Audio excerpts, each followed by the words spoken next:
So we're starting a mimer that's in 2 weeks' time. This week we're reading Nasai, then next week Ba'alaischa, and then Shlach. And we're learning a Shlach mimer.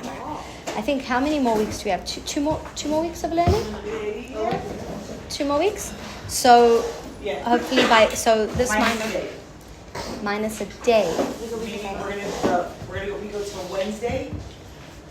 So like next week. Yeah, full week. And then after we have till Wednesday, we're gonna have Hasidus, then we're gonna have our Goodbye brunch. Okay. So fine. So we're gonna be ending in Parsha Shlach. Okay, so we'll start it now. We'll see how long it takes us. Could be we'll end it then. Could be we'll have a day or two, a few days. Maybe we'll do some sort of I'd love to do some sort of a review. We're probably going to do some sort of I don't know how we're going to do it. Last year we had everyone present one of the Maimarim. But definitely I would like to take some time to celebrate and to really go back and look at all the things that we've done from the beginning of the year. I know a lot of you joined in the middle, but to be able to just see what we've learned kind of all together. So we'll take a day or two for that. So that's why we're going into Parsha Shlach, even though it's in 2 weeks. And what does Shlach mean? To send. And who was being sent in Parsha Shlach? The Meraglim, the spies. So we're going to be learning about the story of the spies. We just received the Torah, right? In Bamidbar. And then what do we do after we receive the Torah? Yeah, Moshe didn't come back down. So we had the golden calf. We're not actually going to be learning about it. I hope that you learn about it. Maybe in some, we're not going to be learning a mimer on it. But the whole story with the golden calf, definitely based on the whole idea of Isra Sitila Sata, Isra Sitila Ela, we've been learning about how God gives us some things as a gift that's not fully earned and integrated. The golden calf kind of fits into that story, that Matan Torah was such an incredible gift. Even though we worked towards it, it was such an incredible gift. It was so much higher than ourselves that it wasn't still fully integrated. Let's put it that way. We still had the whole story with the golden calf. Then after the golden calf, God wanted to destroy the Jewish people. We have the story of Moshe begging Hashem to save the Jewish people. We have the whole story of Yom Kippur, basically, where Hashem forgives them. Moshe comes down with the second Luchot. After that, we were all good to go to Eretz Yisrael. Because remember, when we talk about the timeline, we left Egypt. We're supposed to be in the desert for 50 days, for 49 days, then get the Torah, and then go straight into Eretz Yisrael. Does anyone know if we know exactly where or around where Har Sinai is? I've heard different opinions, but it's very close to Israel. Like, they got the Torah very, very close to Israel. It was a couple of days' journey away from actually entering in. That was the original plan.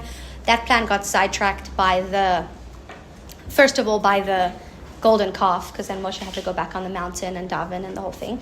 Then Moshe came back down with the second luchas, and we were back on track.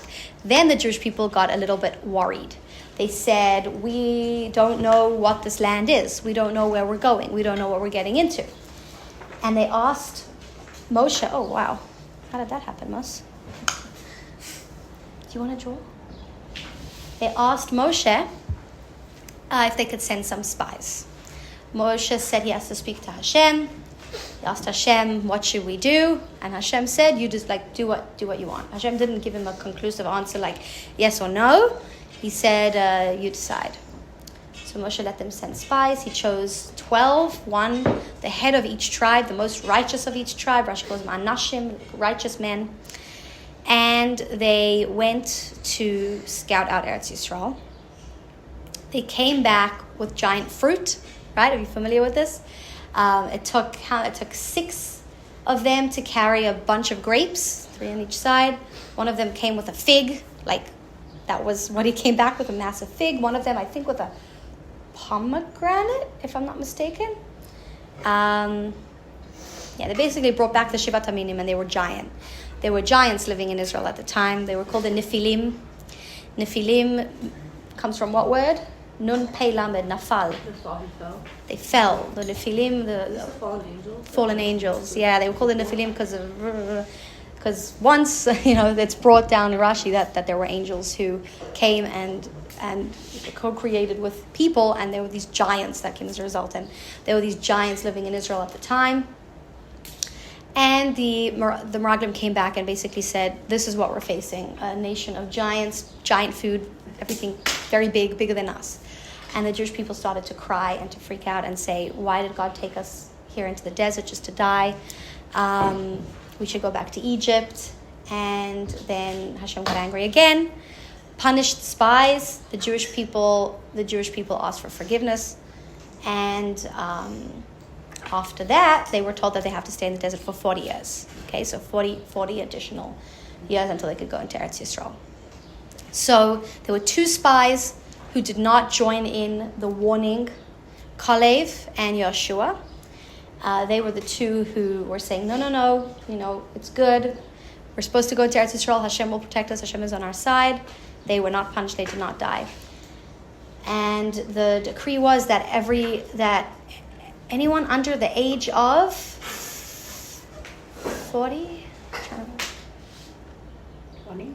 Anyone over the age of 20? Was that what it was?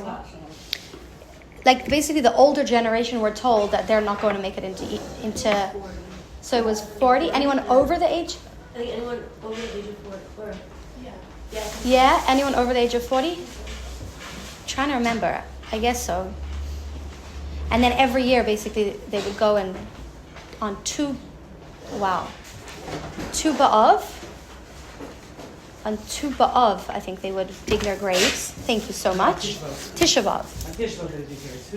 Oh, and then when was it that they went in and then they didn't come out? The last year was Tu B'Av. No. They went in on Tisha B'Av. They went in on Tisha B'Av, and then they all woke up in the morning, and then they thought, okay, we must have miscounted. Right. And they keep going into the graves to sleep till Tu B'Av. Where the full moon. Right. And they're like, okay, they realize they were forgiven. Right. How many, me or you need a copy? And you ladies need copies, right? And I need Oh, sorry. You two, and you guys, I'm going to make the first couple of pages for you, if that's okay. Oh, okay. Come on. Amazing. So every year, basically, I have to check exactly how the age worked, because if they had been children at the time of the story of the spies, they were actually told, the generation was told, your children will enter, those who you're so afraid of. What about you took our children here to die in the desert? They will enter Eretz Yisrael and you won't. And every year they would basically dig their own graves, and some of them would wake up in the morning. I think it was just the men. Yeah, it was just the men, because we know, like Miriam, for example, and they lasted longer.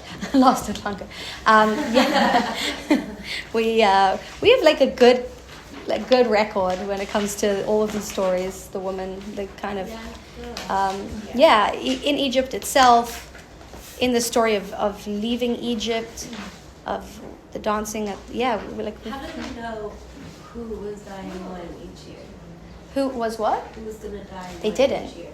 I think that they would all go, and then some of them wouldn't wake up. Yeah. It was crazy. Yeah. So, on the surface level, what happened was that the Jewish people got afraid, and they said, first of all, they got afraid because that's why they wanted to send spies. Let's just make sure that militarily we have a plan. We're just like rocking up to Canaan and being like, guys, this is our land. They wanted to know that they had some sort of strategy and plan. So you first send scouts to check out, what we're getting ourselves into. That's on the surface level. They didn't really trust that it was going to be in a miraculous way. And then, okay? You okay? You want to go get another cookie? Yeah? Go. And then you can come back. You know where they are? Okay, you can see. So, and then the rest of the story, again, according to the simple meaning, is what I said, that the spies went, checked it out, and got very scared. They said, no, this is like bigger than us. This is something that maybe even God himself, they kind of said it outright according to the Pshat. God himself can't fight these people. This is too much. This is not Egypt. This is another game altogether. And then the Jewish people got very scared, and they cried, and they were punished. But Chassidus gives us a very different look at the story by asking a very basic question, which is that Moshe sent tzaddikim of the generation. The generation of Moshe is called Dor Hadea, the generation of knowledge. They knew Hashem, saw Hashem, experienced Hashem in a way that no generation before or after had ever done. And then we're talking about the most righteous of all of those people. And that they were the ones who somehow believed that God was not powerful enough to overcome these cities, overcome these massive giants and this massive fruit. Like, how does that make any sense? And that's the question of this Maimar. That's the question of the Alter Rebbe. How could we possibly say that they just totally lost their trust in God? They had gone through leaving Egypt, splitting of the sea, getting the Torah, all of these incredible experiences we've been talking about, and suddenly, how did their faith just fly out the window? And so Chassidus is going to explain to us that was not actually the case. This is not a story of the Jewish people being afraid. This is not of the physical nation, of the physical land of Egypt, of Eretz Yisrael. This is not a story of the spies being afraid and thinking that God couldn't fight these people. But rather there's actually a deeper concern going on. One that didn't have to do with God's strength and ability to fight them, but rather the Jewish people's ability to stay Jewish in the land of Israel. And that's what we're going to be exploring in Shlach. And we're going to be talking about mitzvahs, and we're going to be talking about what the effect that mitzvahs have in the spiritual worlds and in the physical worlds. And we'll get into that, please God, all next week. But we're going to start just by introducing the idea and starting to talk about Eretz Yisrael. Because again, when we learn Maimarim, as you've probably noticed by now, we're not sticking just to the Pshat, the physical land of Eretz Yisrael with its physical boundaries and the people in Canaan who were defending it. But what does Eretz Yisrael actually represent spiritually? So we're going to be talking a little bit about that. We know that Israel is called a land flowing with milk and honey. Right? You've heard that idea? So we're going to explore that also. What does that mean? Why is Israel a land flowing with milk and honey? What does that represent spiritually as well? So let's go inside. Yeah. Oh, yeah, sure. It's It should more towards the end. This is what it looks like. Okay, that's helpful. Yeah. It should. I opened to it. Wow. Is it the last mimer? Or is there another one afterwards? No, it's not. No, What's it's after? The robbery one, the Purim one. Purim. Okay, so it's really not in order. Okay, I need to redo these books and upgrade them. Okay, second to last one. Okay, but it is the last one in terms of the ones we'll be learning inside. I think we've learned everything inside at this point. Like for those of you. Oh, you're right. Osfartim Lachem, the Alter Rebbe's one. You're right. But we learned the Rebbe's one, which brings in a lot of the ideas that are discussed there. You okay, sweetie? Do you want me to get you a cookie? You want to come get a cookie? You can go get cheesecake. There's actually so many treats out there you don't even know. Tell me, you want to come see? You want to go over and get something? Come, maybe I'll come with you quickly. She had her French toast. So There's cookies right there. You don't want cheesecake? If I come with you to get? No? Okay. But you can draw if you want, okay? Draw a picture for Kayla. You want to draw a picture for Kayla? We'll tell her you made it in Mayanot. Yeah? Monsieur, where are you going with Mommy after this? Very exciting trip. We're going to the dentist. Right? Isn't it exciting? Yeah? Yeah, she's very excited. She was very sad for coming. Why aren't we going to the dentist now? What's it? You don't have school today? No done? No school today. You know, Monsieur's school's right here on the street, right at the top. That's where we saw you. Yeah. That's Monsieur's school. Okay, so we're going to start learning. Monsieur, want to come sit with me? We're learning a mind. Okay. You know, when you were a baby, you used to come and learn with us also. You know that. Okay. So, everyone has it in the book, right? All right. So we have Likutei Torah. So we're going back to the Alter Rebbe's Maimarim. If I didn't make it, we're going back to the Alter Rebbe's Maimarim now. Shlach, so it's from Likutei Torah. We have Torah or Likutei Torah. And Shlach falls out in Likutei Torah. Yeah. What? Okay, you don't have to draw if you don't want to draw. That's totally fine. In Parshas Shlach, Hashem gives Moshe permission to send spies in order to investigate Eretz Yisrael before the Jewish people enter. These spies were none other than the leaders of the tribes who were great spiritual men. The purpose of their mission was to figure out the most strategic way to enter the land in order to conquer it and to report to the Jewish people about the greatness of Eretz Yisrael so that they will be more excited to enter. What actually happened was that they saw that the people living in the land were very strong, and instead came back with a report that they felt that the land could not be conquered, and that the Jewish people should remain in the desert. On a simple level, it is very difficult to understand how they would come to fail their mission so utterly, considering their own spiritual greatness. Chassidus explains that this is precisely because of their spiritual level that they wish to remain in the desert, occupied with spiritual pursuits rather than entering the physical land with its physical distractions. Now, we're going to ask some questions about Eretz Yisrael. Before we can understand the issues that the spies had with Eretz Yisrael, we need to know what Eretz Yisrael is actually standing for and representing. So, it starts off with Shlach Lecha Anashim, from the pasuk, from the first verse in Parsha Shlach. Shlach Lecha Anashim, send for yourselves spies. And you see, God said, Shlach Lecha, send for yourselves, don't send for me. God was saying, like, this is your call, this is your decision. God did not request this. Shlach lecha anashim, send for yourself men. And Rashi adds that anashim, the fact that it uses the term for people called anashim, shows us just how righteous they were. V'yasuru es eretz Canaan, and they will investigate the land of Canaan. Asher ani noten lebnei Yisrael, which I am giving to the Jewish people. Ish echad, each one man, lematei of asod, each one representing his tribe. Tishlachu kol nasi bahem, send the nasi, the leader of each one of them. And I'm pretty sure that in Nassau we actually learn about the Nasiim in this week's Parsha. The Alter Rebbe will start off by asking 3 questions on the idea of the spies and Eretz Yisrael. The first one is the most obvious. Inyan HaMaraglim, we need to understand about these spies. Shahayu Nesiei Ha'eda, they were the leaders of the congregation. Anshe Shem, that's Rashi, men of good character. Umatam, so what's the reason? Sheloratsu lekanes le'eretz Yisrael, that they did not want to enter into the land of Israel. This has been the goal from the moment that Moshe, showed himself to the Jewish people in Egypt, so that we can go to Eretz Yisrael. So what is the reason that they did not want to go in? That's question number 1. Question number 2. The Gam Lahavin, now we also need to understand, basically, in order to start understanding the first question, we have to ask another question. Mohus Madregas Eretz Yisrael. What's the source of the level called Eretz Yisrael?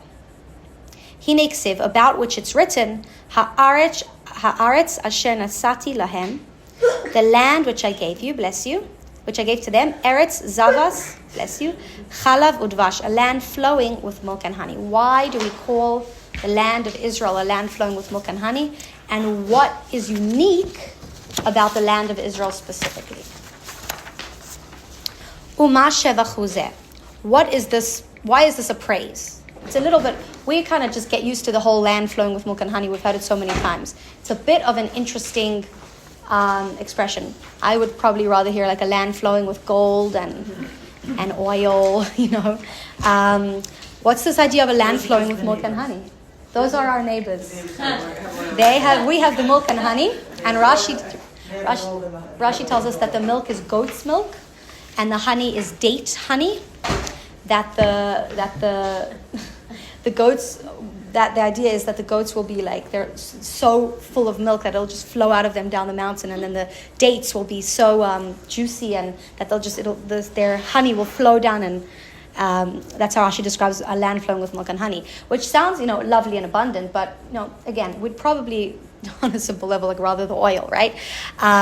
So why is this the praise given to Eretz Yisrael? What does this teach us about Eretz Yisrael and what's unique about this land? That's the second question. And then the third question is, tzarich lahavin, we need to understand something that we know is unique about Israel. Tehine kol ha-mitzvahs ma'asiyos. When it comes to action mitzvahs, rubam kechulam, majority of them, tluyim dafka be'eretz Yisrael, are dependent on the space, the place called the land of Israel. Ubifrat inyanei zraim v'kadashim, specifically anything to do with agriculture and things to do with the Beis HaMikdash. There are many, many, many, many mitzvahs that are not relevant if you're not in the land of Israel. Basically, everything to do with agriculture. There are certain agricultural things that we keep out of Israel, but more d'Rabbanan, d'Oraisa, biblically it's only to do with the land of Israel itself. And anything to do with the Beis HaMikdash, the sacrifices, the service, all of that was dependent on the land of Israel. So why is it that majority of the action, physical mitzvahs that we do are dependent and so closely tied to the land of Israel? And then the Alter Rebbe adds in parentheses, Uba midbar hayu hakarbanos lefisha. We know that they did have sacrifices in the desert as well, but that was a temporary thing until they moved to Eretz Yisrael. From then on, there was a very, very, very strict law that said that if you're not in the area of the Beit HaMikdash, you cannot bring a sacrifice wherever you want. This wasn't that used to be done. Like we know Noah was so grateful to God when he came out of the ark, he just brought a sacrifice. But once we had the Beit HaMikdash, that rule, that dynamic changed. A lot of the mitzvahs and the ways that we connect to Hashem physically are dependent on the physical land of Israel, the space being there. So those are the three questions. And they're all trying to lead us into understanding what is this phenomena called Eretz Yisrael. So to answer those three questions, the Alter Rebbe will ask another general question. Based on the answers to that general question, he will come back to explain the first set of questions. This is a question that we have addressed and comes up a lot in Chassidus, which is, why is it that people who are the most sophisticated of all creations are dependent on bread and on vegetation to live? You guys familiar with that question? I think we just asked it in the Maimer with the 10 women baking from one loaf. It's a question that comes up all over Chassidus. Hine ksiv, so it's written, Ki loy al halechem levada yichyeh ha'adam, that a person does not live on bread alone, ki al kol maitzeh pi havaya, but rather from whatever comes forth from the mouth of Hashem. That the bread itself is not necessarily what sustains us, but it's the utterance that God, the spark of life that God invests within the bread that then gives life to us. It's not just on bread alone that man lives, but also on the spark within the bread. That's actually the deeper meaning. The simple meaning of this verse means that a person can't just live on bread, he also needs God in his life for real life. But the deeper meaning is that what he's living off of in the bread is that which is coming out of the mouth of God and bringing it into being. But tzarich lahavin, so we need to understand. Hayisron shebelechem. What is the advantage of bread? Lahalai ha'adam gamken b'maimer nivrad. We know that man was also brought into being by the 10 utterances that God used to bring the world about. As it's written, Naase Adam. We were going to make Adam b'tzalmenu kidmusenu, in our image. So God brought man into being. God brought bread into being. What's unique about bread? Does anyone remember the answer for that? Bread Why? is Torah. Bread is Torah. So in this context, we're asking about physical bread. This time we're going to stick to the physical. And that's what this mimer is all about, like the whole kind of push and pull that we have. You know, on the one hand, Torah is bread, but also physical people depend on physical bread to live. Why? What is in the bread that allows, that gives us something that we ourselves don't have? Does anyone remember? No, I'm saying, I was gonna say because it's baked and we can't have the wheat, but like that's different. I don't know. I remember also Shemtov was connected to the animal, like barley. And also a boy like knows his father, or a baby knows his father. Yeah, you're bringing in all the bread stuff from Chassidus. It's good. It's great. But it's not This specific question is it brought always as an introduction to the idea that we've discussed called Shvirat HaKelim, the breaking of the vessels and the world of Tohu. Whenever this question comes up in Chassidus, why is it that man who's so sophisticated is dependent on things that are lower than himself? It's to introduce us to the idea that actually this world of Tikun, this world that we live in, is a bit upside down. That which looks to be the lowest, the least sophisticated, the furthest away from God, is sourced in the highest places. But because of this phenomena that we learned about called Shvirat HaKelim, the breaking of the vessels from the world of Tohu, they fell down here very low, and therefore there is something in bread, physical bread, that does not exist in the physical person, that the person needs the bread to give him life, to give him something he himself cannot get alone. Does that sound familiar? We've discussed that. Wasn't that interesting? Like the Rebbe was saying, like, why is the man dependent on it? Because there's like the 4 levels. In Osfartem Lachem, in the well, we learned then about the context of bread as it's connected to the mind. Oh, not the first one. I think the 10 women baking with yes, and he was saying, yes. I remember reading it, and this part was fuzzy. Like he was saying, why in the 4 levels of like vegetation, animals, humans, angels? Domim, inanimate objects, someach, vegetation, chai, animals, medaber, people. Okay, so people are higher in that level than the vegetation, which is bread. So why it depends on it? And it was because the bread is sourced higher. Yes, so we just spoke about it in that mimer. We spoke about the fact that bread, also domim, by the way. We could even go so far as to say that inanimate objects have the highest source. And we're very dependent on things like air and water, which we would probably put into the inanimate objects category. It's much lower than us, but we need it because it's sourced in a higher place. Yeah, so we're familiar with this idea here, right? So this is what the Alter Rebbe is going to bring up, introduce us to, so we can start understanding what the advantage of Eretz Yisrael specifically is over any other place. So, v'lama tzarich ha'adam lekabel chayusa mahalechem dafka. Why does man need to get life from bread, from something that's so much lower than him? Acha'inyan hu. The idea is as follows. Ki motze pi havaya, because the words that came out of Hashem's mouth, shebedatzach, bless you. Datzach is an acronym for domen, someach, chai. Inanimate objects, vegetation, and animals.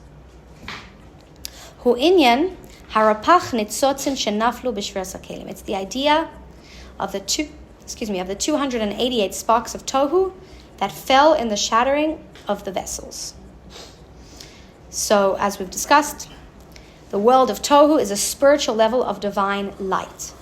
On this level, there are 10 sephiros, 10 ways that Hashem expresses himself. These sephiros are each expressed in an unlimited capacity. The term kelim, vessels, refers to the specific function and definition of each sephira, like the nature of kindness, which is to be kind and giving. So God's light is one. How does God's light turn into 10 lights? Because of kelim. They put like a unique stamp and definition on the lights to make them different one from the other. Give them character, so to speak, and give them a nature of either kindness or severity. Now, for example, when chesed, kindness, was expressed without limits, this left no room for gevura, for restriction. When gevura was also expressed without limit, this left no room for chesed. We actually say every day at the end of Shemona Esrei, Oseh Shalom Bimromav, God who makes peace above, right? When we step back in the Shemona Esrei, and it's brought, what does it mean, God who makes peace above? That God is constantly having to make peace between Gavriel and Michal, the angel of Gevura, of severity, and Michal, of kindness. These are two opposite ideas that if there is nothing making, if they're not limited to some capacity, they don't make room one for the other. And because each sphere was expressed infinitely, when it came to produce something tangible and concrete, the 10 sephirot could not work together. Therefore, the results came out shattered, as the result of the multiple forces operating in completely different modes. The chaotic nature of things in our physical world is a reflection of the shattering of the kelim, of the sephirot, of tohu. So these tremendous, unlimited lights of God shattered the vessels fell, some remnants of the sparks of the light that had clung to the vessels fell down here as well. Those are the sparks that we talk about when we say that we want to elevate the sparks. It's the sparks of tohu that fell down into this world. And the rule is, the higher something is sourced, the lower down it falls. So these vessels, the shattering of these vessels, fell into the lowest places in this physical world. However, even though things in this world are chaotic and shattered, they possess an element of infinity due to the infinite light of Hashem that was originally revealed in the Sephirot of Tohu. Bless you. The element of divine infinity present in creation is referred to as the 288 sparks that fell into our world from Tohu. And this, again, is something we've spoken about quite a few times throughout the year. And it's the reason why Chabad Hasidus places physicality on such a pedestal. Why we put such an emphasis on the importance of involving ourselves in the physical world, as we're going to see in the message of this mimer. Because within the physicality is the highest sources of God. The more revealed something is, the less high it started out in its source. The more concealed something is, the higher it started out in its source. The ha'adam, man, however, hu mihatikun, he comes from the world of rectification. So bread comes from the world. The source of bread, of the life of bread, comes from Tohu. The source of man comes from Tikun. bread has something that we do not have, and therefore we are dependent on it. And this obviously is spiritually, but physically as well. We need bread in a way that bread doesn't need us. So the word tikkun means to fix or establish. The world of Atzilut is where the chaotic aspect of Tohu was corrected. This comes from the following idea. In Atzilut, which is the beginning of the world of Tikkun, rectification, the light of Hashem became integrated into the Sephiroth in such a limited manner so that all the Sephiroths were able to work together. So the biggest difference between Tohu and Tikkun is that in Tohu, the lights were too powerful for the vessels that were containing them. And that was in Tohu. In Tikkun, beginning with Atzilus, the lights were reduced and the vessels were built up so that the vessels were able to contain the light, so that we can have 10 Sephiroths that work together but that make room for each other, so that the whole system doesn't shatter. So for example, Chesed is expressed in a limited manner to give room for Gevurah. By Chesed and Gevurah giving room for each other, they are able to actually work together. This advantage of the Sephirot merging together is expressed in the order and continuity of whatever is produced from Tikkun. However, bless you, it lacks that unlimited aspect that Tohu possesses. This is why the goal is to bring the unlimited aspect of Tohu and incorporate it into the orderly system of Tikkun. We spoke about this idea, actually, if you recall, in the Maimer of Oz Yasher. We spoke about drawing min ha'olam ata olam, from the higher world down into the lower world. Every time that we say Baruch Ata Hashem, Baruch means to draw down, Ata, Hashem on a level of you, Hashem from the higher world, to draw him down so that we can experience him down here. This is all sourced in this idea that we have the orderly world, which is necessary for it to function. Then we have the infinite world that we want to incorporate into this world. We want to meet God down here. So a Jewish person's divine soul is from the world of Tikkun, from Atzilus. A Jew possesses the capability to bring order and continuity into the chaos. You need a tissue? Is there a tissue on the table? Thank you so much. Are you okay? Yeah? You're sitting so nicely. Are you sure you don't want to draw something? Because it's such a pretty blue paper, and blue is your favorite color. What if I write your name, will you draw it inside? Come, I'm going to do it really quick. I'm going to just make you an M, and then you can draw in the M for Moshe. Okay? There you go. Now you can draw inside. Okay? Yeah, all different colors. A Jewish person's divine soul is from the world of Tikkun. A Jew possesses the capability to bring order and continuity into the chaos of our world. By doing so, he receives from the unlimited spiritual source of the physical things that he corrects. So we are sourced from Tikkun, which is why also the way that our soul works is in a very orderly way. We have 10 Sephiros. They work together. We're not these chaotic beings, but our job is to draw down from the chaos, which is the unlimited level, down into this world. Sorry, go ahead. Use that question. You have a question? Yeah. In this particular statement, so we bring order from order to chaos, right? But Into the chaos of our world.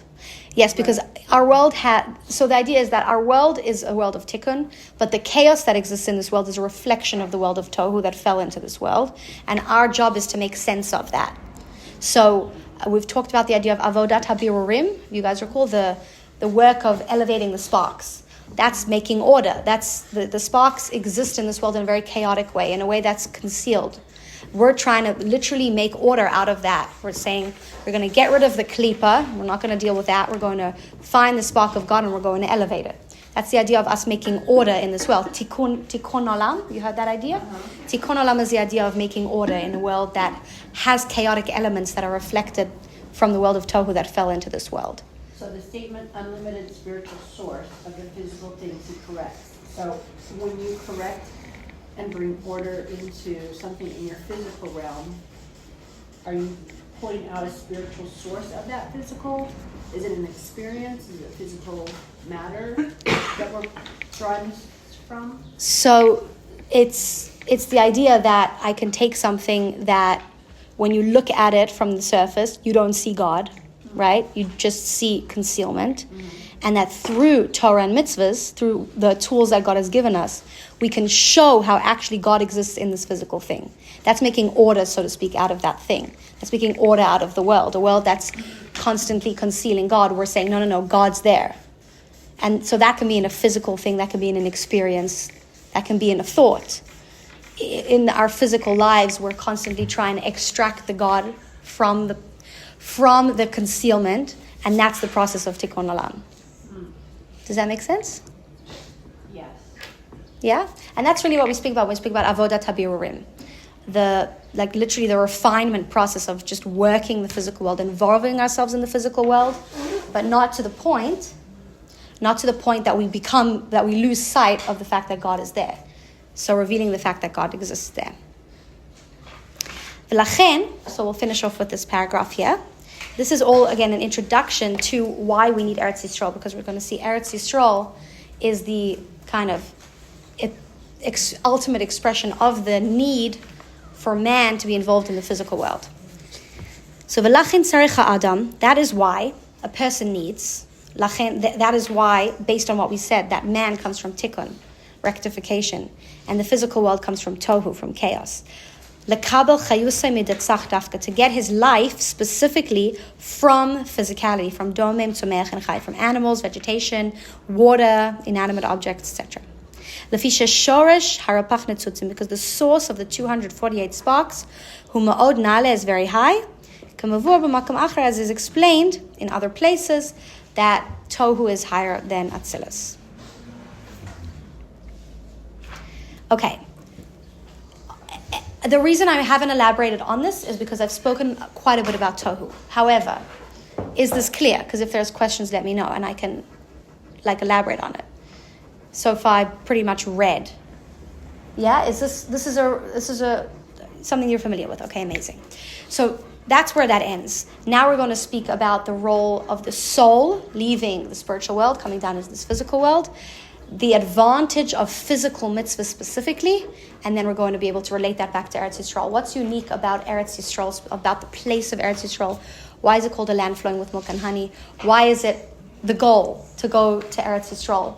And what was the mistake of the spies in saying that we weren't ready to do that? Okay, so have a wonderful Shabbos, everyone.